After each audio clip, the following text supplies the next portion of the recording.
let's move on to our third main topic of the night.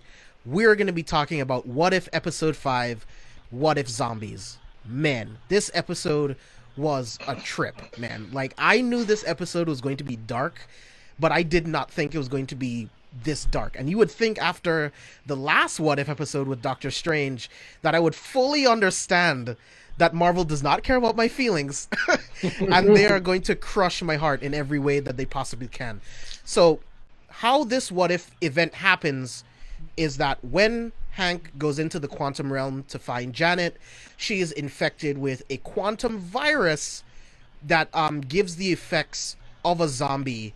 When Hank comes back through the portal, bites Scott, the Avengers get bit, half the world is taken over in a week, and now we have the zombie apocalypse within the Marvel universe, right?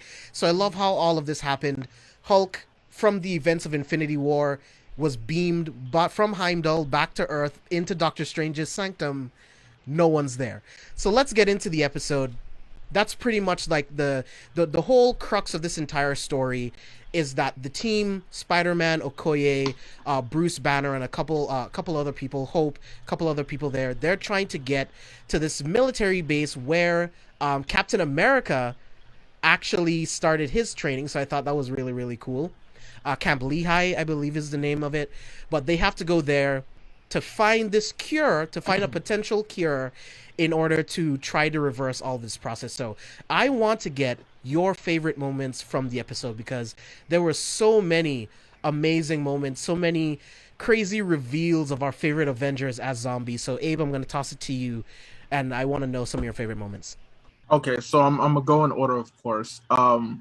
First, it is Tony Stark, Wong, and Strange eating them in the debris, in the cloud of debris.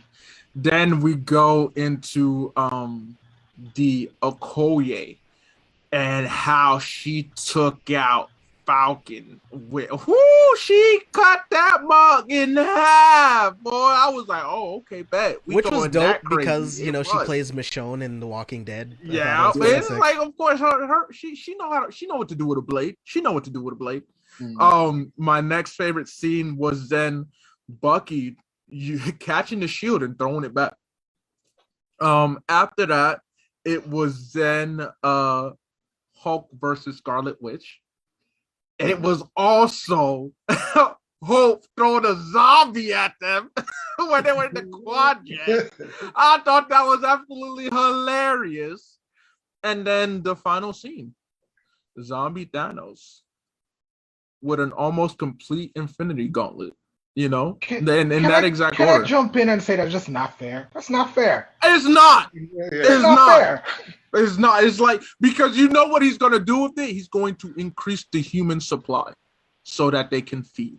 When he snaps his fingers, it's all more normal humans, and you're like, hey, we're good. And then it's like, he's going to snap, turn everyone back, and now he has lunch forever. Feed. Oh, boy. It's happening. Just keep doing it over and over. Or if the rumor is true that all these episodes are connected, he's going to use the Infinity Gauntlet to step into a new dimension. Although we also know that the gauntlets don't work outside of their own dimension. But who's to say that they can't open a portal into a new one? Yeah, I mean, I guess we don't know. Because, I mean, if you snap it and you will it into existence, I mean, I guess you could do it. It's just once you go through, it won't work. But does that matter for zombie Thanos? I mean, it's like, hey, this is a new world with fresh food. Mm-hmm. Let's eat. And as you guys know, I've been tweeting on my personal Twitter. I'm reading the current Marvel zombie comics in its entirety in chronological order. So this week I covered Dead Days, which came out in 2012. So the Marvel's zombie storyline started, actually, comic form started, I think, in 05, 06. So this one is 2012, but again, chronologically, this is basically the origin of it all. And what I've liked is that these zombies, and we saw that in this episode too, these zombies aren't just mindless monsters that need to feed. I mean, in the comics, they can talk. The heroes are still sentient. They are still self-aware. And while we didn't get any talking from the zombies in this episode, it was very, very obvious that they are still very much aware. I mean, we saw with how they fought. I mean, immediately off bat, portal opens, Iron Man uses his powers. If he was a mindless zombie, he wouldn't use his powers, you know? Yeah, the portal wouldn't open if he was exactly. I mean, the way Hawkeye, Falcon, Captain America, Scarlet Witch, and we have that moment where Scarlet Witch approaches Vision. It's like, all right, these zombies, while they may not talk, they are very much aware, and I like that they kept that similar to the comic stories. So next week, probably on Tuesday, you'll catch the next issue of Marvel Zombies that I'll read. I'll live tweet that with pics and my own thoughts. It would actually be the Ultimate Fantastics comic. I'm excited for that. But hey, I was overall this was a very ambitious episode. And those were my favorite moments. Again, Hope throwing a zombie at the quad jet was hilarious to me. I was just like, there was no reason. There was no reason for it. But hey, why not? Why the fuck not? You feel me? It was hilarious, yo. Breezy, what were some of your favorite moments? Oh, favorite moments was the Winter Soldier catching and throwing back the shield. That's definitely up there. Parts of like it's a favorite moment, it's a sad moment, but like it let me know like how quickly this happens when Happy that's dragged into the darkness and then he comes back out blasting as a zombie. Blam. And like the Okoye's fight with Falcon, this like and the reveal of that Vision is keeping Winter Soldier, Scarlet Witch, locked up and feeding her T'Challa thigh for some reason. It's food, man. Meat. That just rubbed me the wrong way, and I just have like a massive respect for how Okoye went down. Mm-hmm. Yeah, man. Definitely. But yeah, it's just this episode, like it hits differently from whenever other properties do zombie things, but it still gives me like a World War Z vibe. Very true. It takes a lot of elements from a lot of different zombie stuff for sure. Yeah. The fact that they're semi sentient to who they were when they were human. But now that they're undead, they still have the ability to have all their fighting skills and all their powers. That was wild to me, and it just makes the Thanos thing just even more unfair. Let me pull this up real quick, man, because Zombie Thanos looks so fucking cool. Like, just look at this, guys. Like, Zombie Thanos looks so fucking cool at the end of this episode. I love that he's smiling, because the Mad Titan always smiles, you know what I mean? And Peter, T'Challa, and Scott are literally bringing him the final stone that he needs, bro. It's crazy. Oh, man. There's gonna have to be like it's like only the Guardians left in this universe, and this is a Guardians that is not a T'Challa. It's like Peter Quill. It's still this. You trust Star-Lord? You trust Star-Lord? Absolutely not. All right. Get Captain Marvel that's out there somewhere. Unless she turned into a zombie's raps. Yeah, I doubt she was on Earth, but who knows? Who said it's limited to Earth? You know? That's the other thing. But like, it's transferred by bite, though. Yeah, but like, why people travel every day? B. Why wouldn't Thanos just leave and start infecting all the other planets? Well, I mean, infecting them literally like stops his food source. But I can see him being like, hey, it's kind of tough, so I'll be back because I need to get one more stone, but let me go to another planet because that's unlimited food. Yeah. I love that this dude's just chilling in Wakanda, too. The last stronghold on the planet is already gone, which is a very zombie movie, zombie TV show type thing. You think that you're on the way to this sanctuary, everything's going to be fine, and then you get there, and then it's already been overrun by fucking walkers, bro. So Steve, let me get some of your favorite moments. Oh, real quick, Steve, I have to say one more favorite moment. It's a series of moments. It's like when we get the cuts, the action shots of each introduction of characters, like Kurt, Bucky. Like, I was like, yo, this is so humorous and comedic. That was another favorite moment of mine. Continue on. So my favorite moments are definitely the Spider-Man little tutorial video of how to take care of these zombies and things like that. I thought that was pretty funny. Happy's wearing the shirt, saving myself for Thor. Hilarious, dude. Yeah. And then of course the blam, blam, blam. That was hilarious to me. Happy is just funny as shit throughout the whole entire episode. So it's funny that he left pretty quickly. But I'm with y'all on the whole Bucky catching the shield and cutting Zombie Cap in half. What else did I enjoy? One of my favorite moments is also really when the whole scene with Vision, where his Mind Stone is keeping all of the zombies at bay. I thought that was pretty dope, the way that they did that and they played with that. And then him actually removing it himself, much like how he's going to get it removed by Thanos, but it's just he does it himself. So that was pretty dope. And then the very last scene, of course, with being Thanos, which is basically the beginning is the end, because it's like completely, in a sense, you completely forget about it, because the whole reason why the episode starts, Bruce Banner shows up and he's like, Thanos is coming. And it's like it almost becomes a distant, you know what I'm saying, memory, because you're just like, oh, zombies. And then at the end, you see Thanos. And it's like, oh, yeah, that's what the episode was about. But still. Yeah, he was still coming. You forgot. So it was just like, oh, yeah, that's what the episode was about. So I really enjoyed that little last moment because of the fact that in the beginning, that was the end. You know what I'm saying? I wonder how long Thanos survived until he got overrun. That's a really good question. I wonder who was it that probably turned him? When did it happen? Probably was thumping people and all this other stuff, like kicking them out, and then he just got a small little nibble or something, and that's all it takes. Mm-hmm.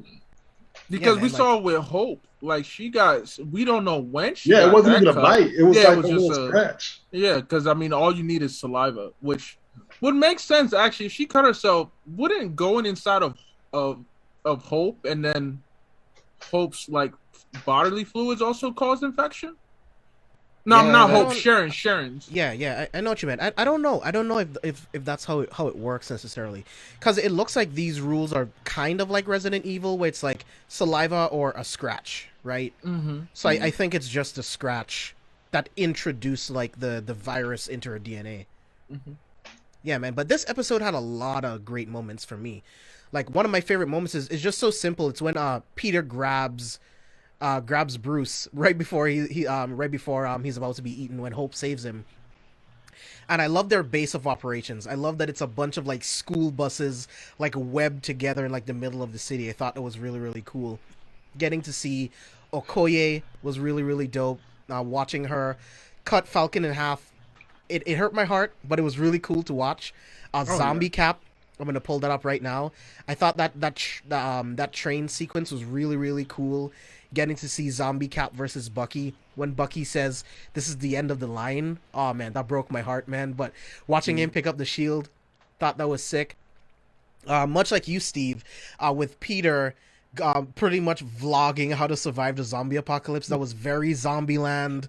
A lot of this movie is very like Dawn of the Dead, very Walking Dead, very 28 Days Later. So I love that they took all of these different elements from these zombie properties and put it into one thing.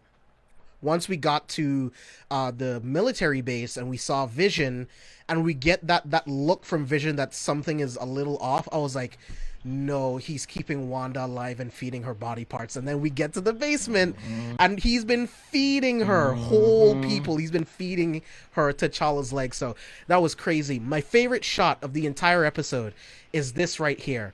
Wanda in the hallway after she breaks out. This was straight out of a James Wan movie. Straight out of a James Wan movie. down in a hallway, the red light, the silhouette of her in the back, like the synth score that came in when she comes on screen. Absolutely fucking terrifying. Like you, Abe, the fight between her and Hulk, Hope's sacrifice, getting to see her go big and sacrificing herself, going through the Horde to get them to that moment. Incredible moments in this episode, man. Like, had an absolute blast, and like all you guys, I completely forgot that Thanos was even in this. Mm-hmm. And you get to the end, and Wakanda's been overrun.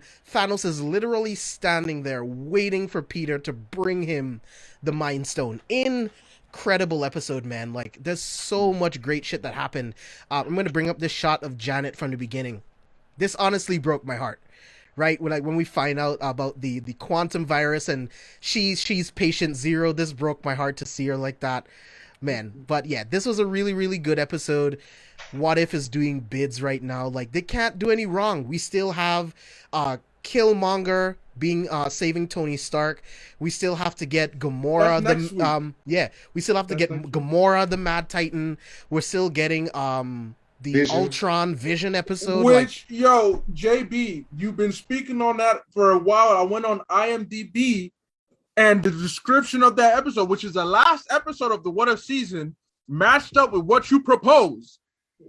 I was like, oh, I don't know what he said. Hold on, let me look. Yeah, he been speaking on this for a couple of weeks. Every time he mentions the Ultron Vision episode, I'm like, that description sounds accurate. Yeah, so I don't real know whether quick, someone hacked it, but real quick, my thoughts was, this is what if Ultron successfully transferred his consciousness into Vision, and then he takes over the world, takes all of the Infinity Stones, and now he rules, much like the real Age of Ultron, because that's something we did not get in the MCU. So I think they're going to give us Age of Ultron in What If, but it's the twist on the MCU where he actually transfers himself into Vision's body, and then he uses his old Ultron body as armor, as extra armor. So, dude, if that's the case, I'm going to fucking lose it. I am going to lose it. It's looking like that may be the case. It's looking like, you might be spot on, JB. You batting 1,000. You batting 1,000 on this show. James doesn't miss. He don't. I miss, just not often. I have yet to witness a miss. I have yet to. You've been speaking on this for weeks. They ain't revealed the details. Then I was just like, you know what? Let me hop on IMDb for the first time. Let me see, like, what's the info. Okay, next week we're going to get the Killmonger episode. Cool. I'm like, all right, they said there's still unknown information about the other ones. Just like, wait, but they gave us information for the last episode? Oh, that's the Ultron one? Let me read the description. What if? Ain't this what JB was saying? Yeah, that's crazy, dude.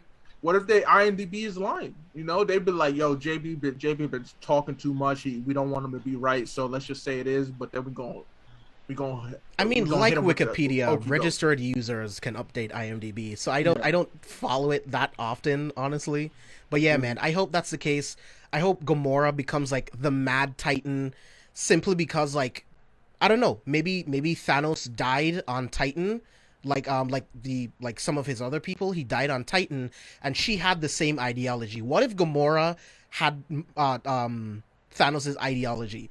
So she decided to kill half the people on her planet so that they can sustain life, and then she decides, you know what, I should just do this throughout the galaxy, and she goes out throughout the galaxy murdering half of planet's populations, essentially taking over her father's role within the Marvel universe. I think that would be really interesting. What do you guys think? Easily. I mean, there's a possibility too that maybe if all these stories are interconnected, maybe this is the Gamora from the same timeline, the same universe, where Star-Lord did talk down Thanos. And Gamora's like, well, shit, I don't believe that, John. I'm going to pick up where you left off and continue the mission. Who knows? Good point. It could make sense. And that could definitely be the reason why we see a second Star-Lord, second Chadwick Boseman Star-Lord, because if I'm not mistaken, we seen him in the trailer, that you get the second showing of it. So I wouldn't be surprised if that's the case.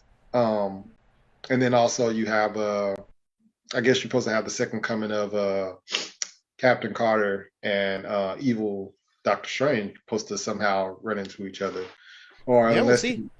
So I'm wondering how this is all going to play out. I'm definitely excited to see the Gamora, how they're going to do that Mad Titan episode.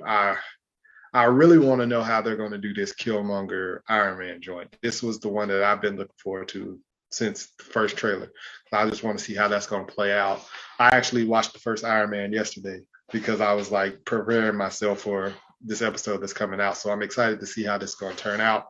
Because then you get the King Killmonger. If that's how that's going to play out, he's going to be noble or something like that, and end up being the king. That's just going to be, it's going to be crazy. So I'm excited for these. Well, we got 3 episodes left. 4 episodes. Okay, yeah. So yeah, I think it would make sense for King Killmonger to take place in the same universe as when T'Challa became Star-Lord, because with him missing, the next king up would be him, right? Yeah. Mm-hmm. Because yeah, what is his Wakanda name? Is it Umjobo? I can't remember his Wakanda name. I can't remember. Yeah, I think you're on the right track. Yeah. I think so. Or that might be his father's name. I can't remember exactly. But that could be the case. Like, he could be next up to be king because T'Challa isn't there to be king, to be the next one up. So, yeah, man, What If has been giving us some great shit. And I can't wait to see where it all goes from here. We need, like, an actual confirmation that in this season that these things are starting to connect, and then it just opens up the entire show for all kinds of crossovers. I feel like we still don't know what the planet that Ego has. Yes, I definitely want to see a continuation of some of these episodes because T'Challa, spoiler alert, T'Challa Star-Lord is allegedly in this final episode of What If with the Ultron episode, because it's the revamped Guardians of the Galaxy who is fighting Ultron, the Defenders of the Galaxy, whatever they called them, and the thumbnail showed T'Challa Star-Lord. So if this is the same T'Challa Star-Lord that we were already introduced to, unless this is a different universe where the same thing kind of happened, or T'Challa Star-Lord was brought into this universe, it'd be kind of interesting to find out. So how does Ego still play into this? And if Ultron is the big bad of the final episode, what happened to Ego's plan? I'm very curious. I'm definitely curious. Yeah, man. And I really hope that it's Ultron as the final villain, because like I said before, they did not do him justice in Age of Ultron at all. I am not a fan of the petulant child of Tony Stark. Not a fan at all, right? Okay. Ultron from the comics, Ultron from Age of Ultron, that's the shit that I want to see. So, and they've been doing that. I feel like Kevin Feige and the team have recognized some of the missteps that they've taken, and they're using What If, they're using these series to fix those mistakes. Absolutely. So I think it would be great for the finale of What If to literally be Age of Ultron. I think that'll be fucking sick. Where Ultron not only gets the perfect body and vision, but also controls all 6 Infinity Stones. Go ahead, Reezy. I saw a tweet from somebody online that says, What If is just Marvel fan fiction? They were out of line, but they're right. I mean, yeah, it is, though. I mean, that's exactly what it is. What if this happened? Which is what the fans want. You know what I mean? But what if Deadpool destroyed the Marvel Universe? What if Doctor Doom got the Infinity Gauntlet? That's what all these what if stories are. Technically, they are fan fiction. You know, it's just that when you have a multiverse, you can make these fan fictions canon. You can make them actually real. You can have these fun stories that don't affect the main comic storyline. So honestly, it was a great idea by Marvel, and it shows how much they plan to already do this. Like one thing we can talk about in regards to Feige, the MCU, is that they know what the hell they're doing when it comes to planning. And JB, similar to what you said, something that I've always said is that lately they've done a great job of retconning some of their mistakes. I mean, as we get ready to talk about Shang-Chi, you know, a big mistake. Even though they came out with Hail to the King beforehand, they reiterated that mistake and acknowledged it, and it's like, all right, let's fix it, because they knew that they effed up with it. So that's why I'm excited for this Ultron episode, because they owe us a great Age of Ultron story. It's why I was a big fan of the Falcon and Winter Soldier series, because they fixed Zemo. They butchered Zemo in Civil War. But in Falcon and Winter Soldier, we got a better Zemo. Even though it's the same character and whatnot, they were like, all right, let's make him more badass than we originally did. Let's work on him and elevate him as a status. So I completely trust what the MCU is doing right now, what they're doing with all their content. They're setting the ship right. So hopefully that means that the Thor trilogy gets a lot of the stuff that they did wrong, especially in Dark World, kind of gets fixed too. You know what I'm saying? Yeah, man. With Thor 4, we know he's going to be in the Guardians of the Galaxy movies to some degree going forward. They're gonna fix all of those things that we had issues with, man. Like, I think the first Thor movie is a fine movie. Dark World is where the misstep happens, for sure. Mm-hmm. But Breezy, let me get your final thoughts on this What If episode, and then we're gonna be moving into Shang-Chi and the Legend of the Ten Rings. Yeah, so like this episode is like it's really up there. It's like number 2 for me, because just that ending with Thanos being a zombie, it's just like, oh no, this is also incredible that they could do things like this. And I am just all in hooked. It's week to week watching. I might even have to wake up like 6 a.m. just to make sure I get it out of the way, so my timeline is free for me to see spoilers. Yeah, man, I'm actually going to start like waking up at like 2 a.m. and just watching it, because I also want to have like screenshots for the timeline, you know. Like I've been able to take some really good screenshots of like the different episodes recently, like what we have on the Twitter feed right now on the website. You can go look at some of like my favorite screenshots from like the episode. So yeah, I also want to avoid spoilers, and I want to get out like screenshots and other content for you guys out there. But yeah, man, Breezy, this was a lot of fun having you on. Next time we talk about games, we got to get you back, bro. Yes, just bring me into pinch it on gaming. Yeah, man. For those of you that don't know, Breezy's like one of my oldest friends ever. Love this guy. We're working on C4S together, obviously. He is our senior games writer over at C4S. So most of the 95% of any gaming content you see, it is written by my boy here or posted by him. So make sure you follow him on Twitter. I'll add his Twitter link to the description below. Make sure you guys follow Breeze on Twitter, Instagram, whatever. Follow the articles on carefulfootspoilers.com. We got so much lit content coming for you guys in the future.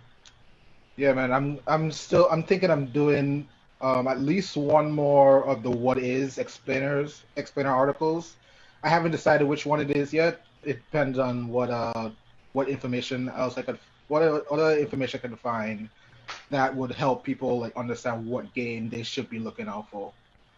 Yeah, and I love your What If series. Like, it just shows you absolutely everything you need to know about this game before you buy it.